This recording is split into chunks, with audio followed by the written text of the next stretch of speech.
Dear parents, మీరు మీ పిల్లాడి యొక్క మిస్టేక్కి మీరు వెంటనే వాడిపై అరుస్తున్నారా? అలా చేసే ముందు ఒక్కసారి ఆలోచించండి.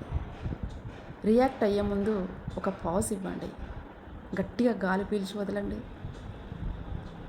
ఇలా పాజ్ ఇవ్వడం వల్ల మీ పిల్లాడి యొక్క కాన్ఫిడెన్స్ని మీరు నిర్దేశించినట్లు అవుతుంది. ఒకసారి చేసి చూడండి. మీ చైల్డ్ వాడి టాయ్స్ని విసిరేస్తున్నాడా? అయితే మీరు వెంటనే వాటిని జడ్జి చేయకండి. వాడిని హగ్ చేసుకోండి. అప్పుడు మీకు కనెక్ట్ అయ్యి వాడు అలా చేయడానికి కారణం ఏంటో మీకు అర్థమవుతుంది.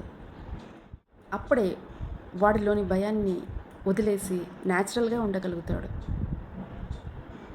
మీ పిల్లాడికి మీ లెక్చర్ అవసరం లేదండి.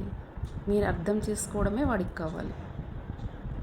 ఒక్కటి మర్చిపోవద్దు, మనమే వాడికి మొదటి గురువు అని. ఇలాంటి మంచి మంచి టిప్స్ కోసము, హార్ట్ఫెల్ట్ టిప్స్ కోసం మీరు నన్ను ఫాలో అవ్వండి. మీరు డైరెక్ట్గా డిఎం చేయొచ్చు. Thank you. For more heart based parenting tips, let's go together, parent and child. Thank you.